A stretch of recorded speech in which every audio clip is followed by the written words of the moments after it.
Apoio Cultural. E você, o que tem na sua casa que faz toda a diferença? Café Santa Clara, café para fazer a diferença. Meu caminho é estar com quem acaba de ser eleita a melhor universidade particular do Brasil.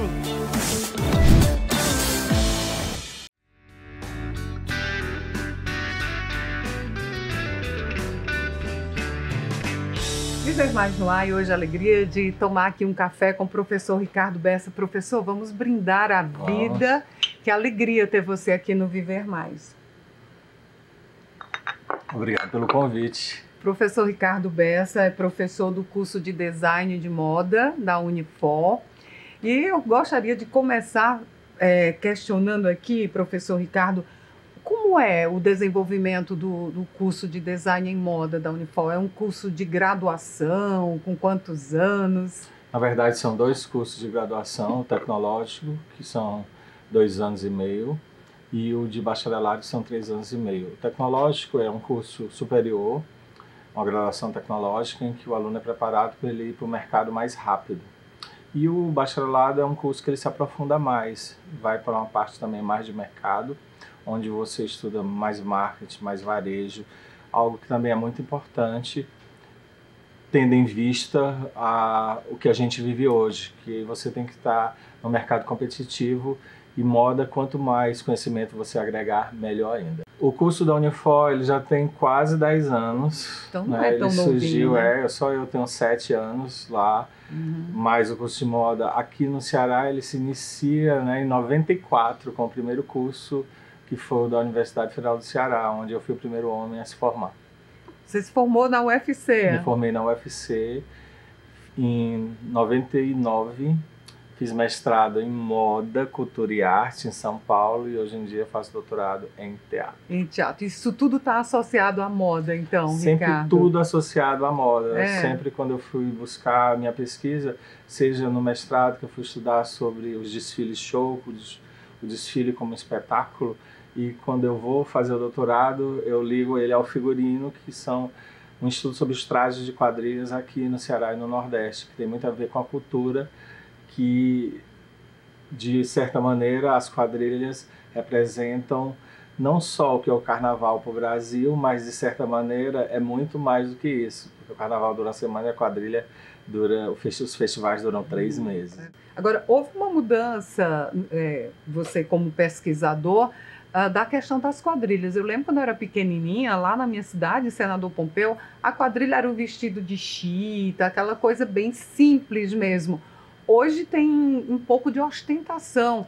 Isso faz parte da cultura, da moda? É uma própria evolução do tempo. Quando você falava de Senador Pompeu, quando a gente era criança, as quadrilhas sofreram um processo de transformação mais ou menos há 30 anos, quando elas voltam a ter uma força, elas começam os grupos a brilharem a partir das periferias da cidade, porque ela volta, ela vem do interior e volta para a cidade, porque as quadrilhas chegam no Brasil com a vinda da família real portuguesa, fugindo de Napoleão, e era uma dança da corte, dos ricos, e com a proclamação da República, tudo aquilo que era ligado à família imperial brasileira é renegado pela elite, e aí ela vai se inserindo no interior, é uma dança caipira, sertaneja, dos matutos, como queira, aqui no Nordeste a gente usa o termo sertanejo, e de repente há 30 anos ela começa de novo a se ressignificar, a transformar-se, porque é igual moda, você vai transformando, adquirindo outros gostos e vai pegando o que é mais bonito, o que é mais brilhoso. O cearense adora brilho. Então, como espetáculo, eles querem o que há de mais novo e que mais impactam. Então, brilho, sedas, isso também remonta à origem das quadrilhas, como dança da corte dos nobres, onde eram usados os melhores tecidos, veludo, sedas, brocados. E hoje em dia, de novo, volta a isso. Você insere a parte tradicional, todo vestido, por exemplo, tem flores, que são uma inspiração vindo a partir da chita.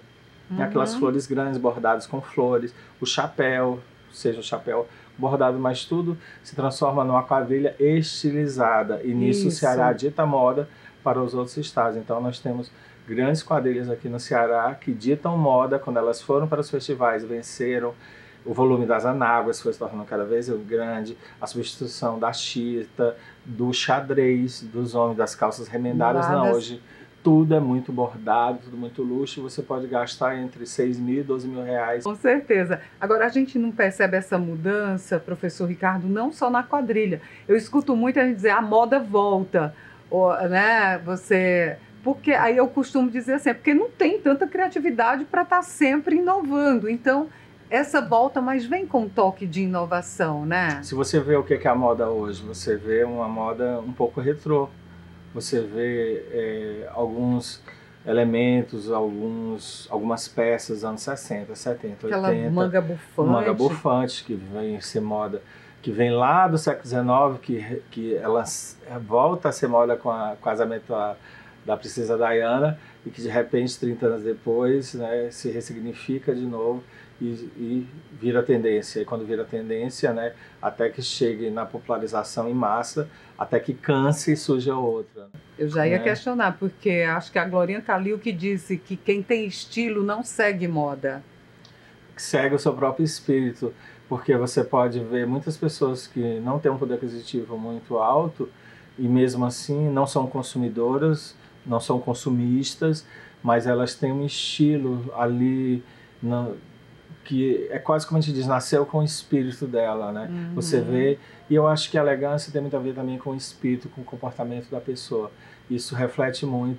E claro, pessoas que têm um espírito, né, elegante, bonito, são pessoas educadas, sempre as pessoas olham, reparam o que ela está vestindo. Então, atrelam isso à elegância, né? Qual é hoje o público do curso de moda lá da Unifor? Hoje não tem só um homem, né? Não, hoje em dia a gente tem vários rapazes, né? Hoje em dia a moda realmente é um curso que gera muito interesse, né? Porque você tem um mundo hoje que a moda o olhar que se tem para a moda é muito grande. Você tem aquelas pessoas que influenciam as digital influencers, as novelas, as pessoas midiáticas, né? E no final do ano, essa busca em estar bonita, bem vestida, é bem mais acentuada. A gente vai falar sobre isso no próximo bloco. Viver Mais volta já. Apoio Cultural. Desde menino aprendi com minha avó que a verdadeira casa não é feita de tijolo. Ela dá para carregar dentro do peito, onde quer que eu vá. E nessa casa cabe tudo que nos faz ser quem somos. E que ninguém pode nos tirar a nossa essência. Mesmo que visite outras casas, não esqueça sua origem. Seja onde estiver, lembre suas raízes e terá sempre sua casa com você. E você, o que tem na sua casa que faz toda a diferença? Café Santa Clara, café para fazer a diferença. Qual caminho você vai seguir para chegar nos seus sonhos? Vou seguir junto com uma universidade que se preocupa com o meio ambiente. Quero estar ao lado da universidade que inova, sem esquecer o lado humano. Eu também. Meu caminho é estar com quem acaba de ser eleita a melhor universidade particular do Brasil.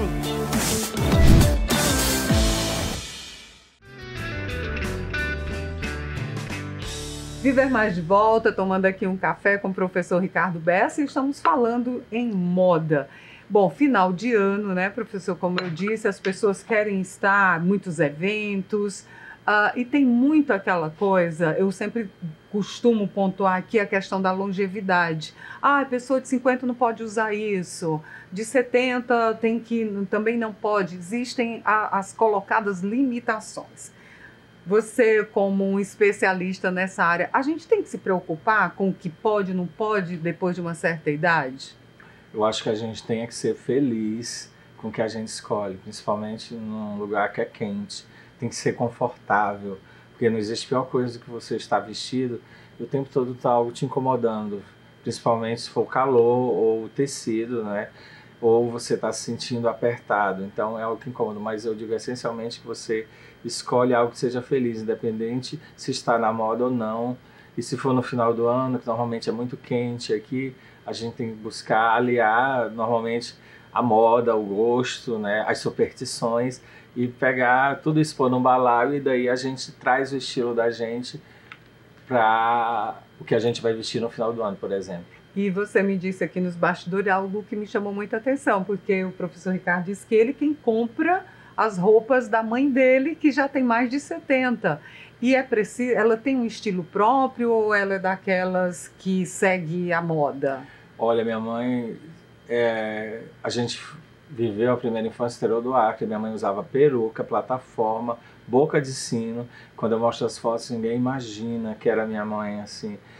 Claro, o corpo também se transforma e você tem que buscar aquilo, quem tem essa preocupação, busca aquilo que é mais adequado, né? Que tem um conhecimento maior. Meus pais eram comerciantes, minha mãe também costurava, então...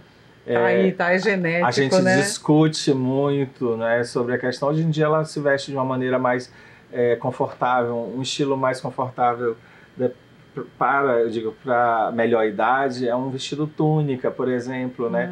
Por que essas pessoas do deserto, temos a Copa do Catar, você vê muita túnica, se veste muitas túnicas, porque é um tecido que deixa circular ar, por exemplo, né? E não é colado. Toda roupa colada esquenta muito no corpo. Então, um vestido túnica, por exemplo. Então, minha mãe adora vestidos soltinhos, isso é um exemplo.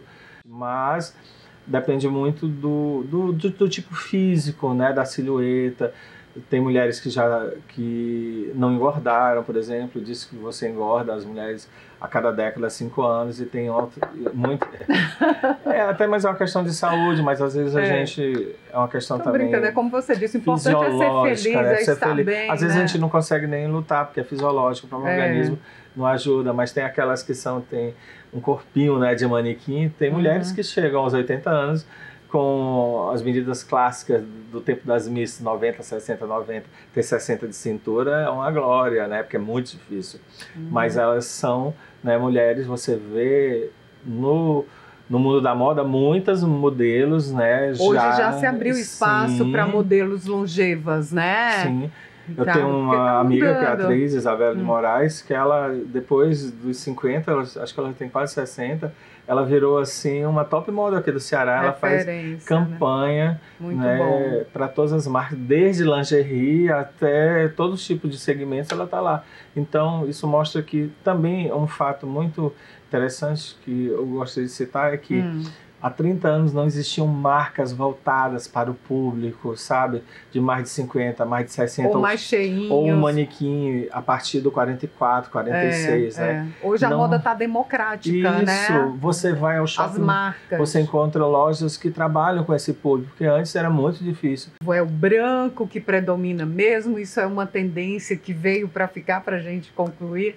Dê a sua dica. O branco é a cor clássica, né? A união de todas as cores, né? Que traz sorte, paz, né? Mas aí as cores têm vários significados, né? Então tem desde as místicas, você usar vermelho, paixão, amarelo, atrair dinheiro. Amor, né? Eu gosto do verde. Verde porque também, é sorte, é esperança. porque também traz saúde. O que importa é você vestir aquilo que se sinta bem. E também não ter mais algumas coisas que as pessoas limitam. Tipo assim, porque eu sou mais velha, eu não posso usar bermudinha, shortinho. As americanas, as europeias, as cariocas todas, use. Você seja feliz com aquilo. Seja você. É isso, você tem a sua liberdade, tem a sua personalidade inserida naquilo que você gosta. Você está nas redes sociais, Ricardo? Estou, Ricardo André Bessa, @Ricardo André Bessa, pode me encontrar lá. Ricardo, um aprendizado. Muito obrigada por nada, estar aqui. Querida. Um brinde à vida, feliz 2023, feliz tudo, com liberdade. Viver mais, volta já.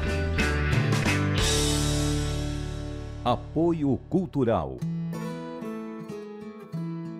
Desde menino aprendi com minha avó que a verdadeira casa não é feita de tijolo. Ela dá para carregar dentro do peito, onde quer que eu vá. E nessa casa cabe tudo que nos faz ser quem somos. E que ninguém pode nos tirar a nossa essência. Mesmo que visite outras casas, não esqueça sua origem. Seja onde estiver, lembre suas raízes e terá sempre sua casa com você. E você? O que tem na sua casa que faz toda a diferença? Café Santa Clara. Café para fazer a diferença. Qual caminho você vai seguir para chegar nos seus sonhos? Vou seguir junto com uma universidade que se preocupa com o meio ambiente. Quero estar ao lado da Universidade que inova, sem esquecer o lado humano. Eu também. Meu caminho é estar com quem acaba de ser eleita A melhor universidade particular do Brasil.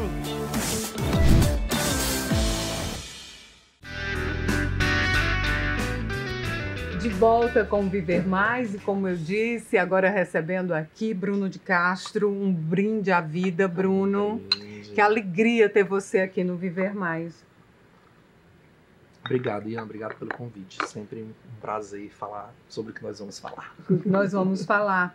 E o que nós vamos falar, principalmente nesse momento. Dezembro, não tem como fugir disso. É um momento de solidariedade, de encontros, de afetos. E quando a gente fala encontro em afeto, essa dualidade se remete a uma relação que você tem com Tereza, que é nada mais, nada menos que a sua mãe, que resultou neste livro, e no princípio ela veio, e também num documentário. Como foi que Tereza surgiu na vida de Bruno de Castro? Então, na verdade eu surgi na vida dela, né? Porque ela veio antes de mim. Isso. Minha mãe era uma senhorinha já com a vida muito caminhada, os filhos biológicos já todos criados no mundo, né? E eu nasci em 1986, eu sou filho de um filho dela, né? Então biologicamente ela é minha avó. E aí eu surjo na vida dela em 1986 e ela se transforma na minha referência materna. Eu não conheço minha mãe biológica, nunca vi, não faço ideia de quem seja. E ela preenche esse espaço, né? É quem cuida de mim na infância, é quem me direciona na adolescência, é quem está presente em todos os momentos definitivos da minha vida. E quando eu digo definitivos, é definitivos mesmo. Assim, foi ela quem escolheu praticamente que eu seria jornalista, ela foi minha madrinha de formatura. Então, toda grande decisão que eu precisava tomar na minha vida, eu sempre a consultava, porque de fato ela ocupou esse lugar de matriarca, né? E aí a gente conviveu durante todo esse tempo de juventude. Eu saio da casa dela, porque, enfim, me torno um homem adulto, vou viver a vida. E quando ela chega num período mais avançado da idade, com o tempo um pouco mais caminhado, a gente percebe que ela é quem está precisando de apoio, né? O tempo começa a pesar, a cabecinha começa a não funcionar mais do jeito que a gente imagina. Hoje ela está com 94 anos. Hoje, né? Ela tem 94 anos. 94 anos, a mãe do Bruno. Eu não vou dizer que é fácil, eu não vou romantizar, porque não é, né? É uma coisa que a gente ouve muito, assim. Quem toma essa dianteira de cuidar dos pais, ouve muito. Ai, que bonitinho. Ai, a vida vai te recompensar, né? E a gente, na verdade, não tá pensando em nada disso. A gente Deus tá ali... dá a cruz de acordo com quem pode carregar. Exatamente. Nossa, como eu ouvi isso. Eu ouço isso sempre. E, na verdade, a gente não tá ali por nada disso. A gente tá ali por uma urgência, né? Tem uma pessoa que precisa de um cuidado imediato e você tem que resolver. Não existe outra opção, né? Então, mas para além disso, da urgência, existe a postura de retribuição mesmo, né? Eu me sinto retribuindo a minha mãe todo o cuidado que ela teve comigo. E a partir de 2017, em setembro de 2017, ela sofre um acidente vascular cerebral, que é uma das causas que mais mata no Brasil, né? Uhum. Ela sobreviveu, né? Então a gente pode dizer... Está sobrevivendo. Exato, posso dizer que é uma sobrevivente, mas que precisa da gente ali para trocar uma fralda, para dar um banho, né? Para se alimentar, que ela se alimenta por sonda. Então ela meio que se transformou na minha filha, né? E aí todo dia é uma construção, é um aprendizado, é um choro escondido ali no canto da casa para ela não ouvir, não achar que tá, né, atrapalhando a nossa vida, porque sempre foi um temor que ela teve, ela não queria ser empecilho na vida de ninguém. A verdade é que a gente não é preparado para a velhice de nenhuma maneira, né? A gente tem uma população que está envelhecendo. Exatamente. Mas a gente não pensa na velhice, né? A gente acha, mesmo a gente sentindo o efeito do peso do tempo no nosso corpo, a gente acha que a gente nunca vai ficar velho. Né? A gente precisa trazer para dentro de casa essa discussão de que a pessoa velha... ela não é descartável. Não é descartável e, com sorte, todos nós seremos velhos. Entender, compreender, ter essa compreensão, né? Porque a gente precisou adaptar tudo da casa. E eu não estou falando só do ponto de vista físico, de colocar corrimão, de botar rampa. Não é só isso. É isso também. Mas a gente precisou adaptar o tempo da casa. O tempo da casa não era mais o meu. para eu compreender que o olhar dela é o que importa, que o tempo dela é o que tem que prevalecer. Bruno, em alguns momentos, quando os pais chegam a esse ponto de perder a autonomia, muitos filhos colocam os pais em locais como lá Torres de Melo, né? Chamado asilo, que eu acho esse nome muito triste, né? Além da situação. Em algum momento passou pela sua cabeça, não, vai ser um transtorno, eu não vou conseguir seguir minha vida, vou levar minha mãe para colocar numa casa de repouso. Nunca passou pela minha cabeça, porque, Ian, eu não enxergo minha mãe como um problema. A minha mãe não é um problema. Definitivamente ela não é um problema. Eu não tenho como enxergar uma mulher de 94 anos, sobrevivente de um AVC, que me ensina todo dia a ser uma pessoa melhor, como um problema. A minha mãe é um horizonte, eu sou um barquinho no mar, seguindo esse horizonte. Nada de glamorizar, A gente né? se sente culpado em muitas coisas, a gente fica naquele, e se eu tivesse feito isso, e se eu tivesse feito aquilo, eu poderia...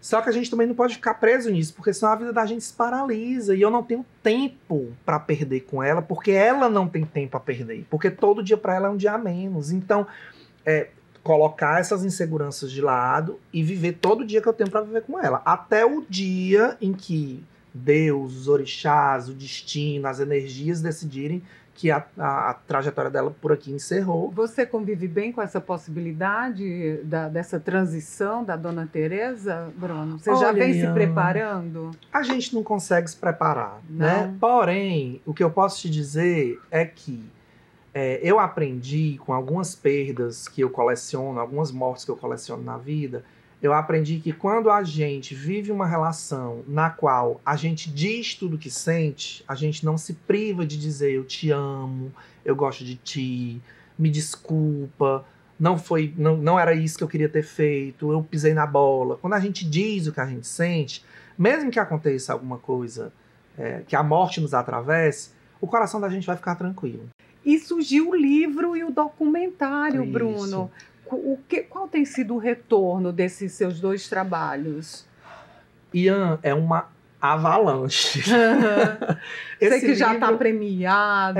Esse livro ele não foi pensado para ser um livro, um projeto comercial. Ele foi pensado para ser um presente para minha mãe, né? Eu pensei, bom, ela sempre foi uma figura que contou muitas histórias para a gente em casa. Eu anotava muita coisa, ou compartilhava em rede social.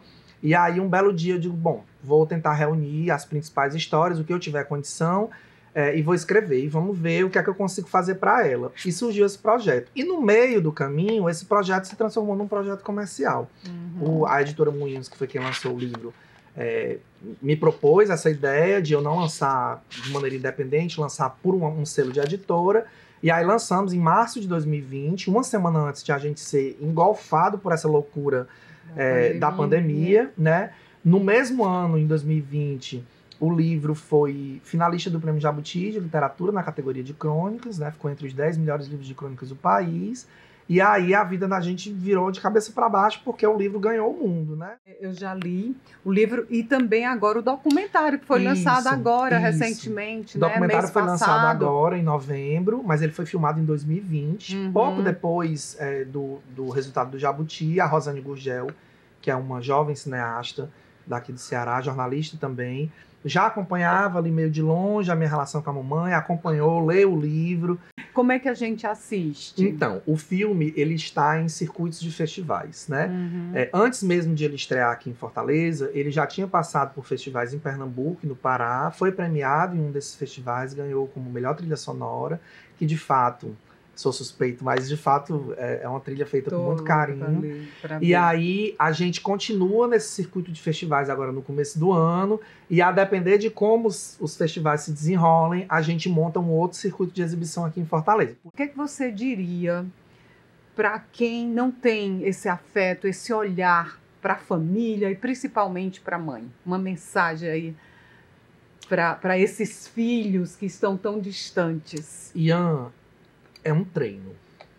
A gente precisa treinar o nosso olhar e o nosso coração para entender que o tempo do mundo não é o nosso tempo, né? E cada pessoa atravessa esse tempo de uma maneira muito particular, né? Então, O tempo do meu pai não é o meu, o tempo dos meus amigos não é o meu. Cada pessoa tem uma trajetória própria e a gente precisa treinar o nosso olhar para abraçar a trajetória das pessoas, né? Por óbvio que não é só o laço sanguíneo que define o afeto que você tem por alguém, porque existem as famílias de coração, né? Que você junta, os amigos que você coleciona, as pessoas que você tem ao seu redor.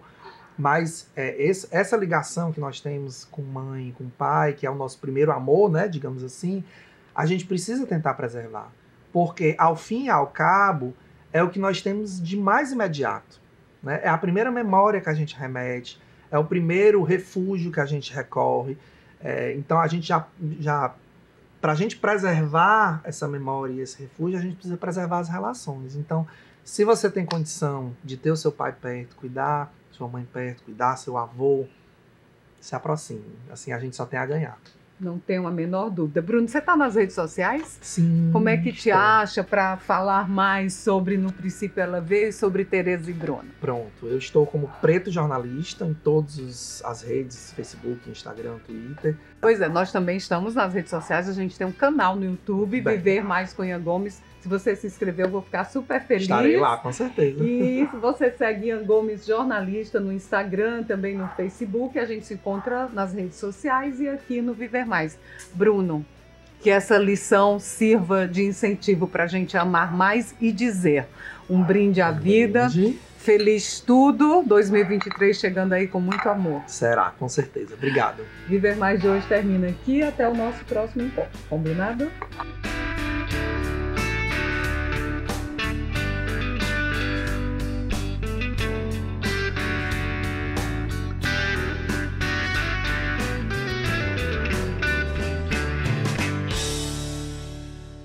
Apoio Cultural. E você, o que tem na sua casa que faz toda a diferença? Café Santa Clara, café para fazer a diferença. Meu caminho é estar com quem acaba de ser eleita. A melhor universidade particular do Brasil.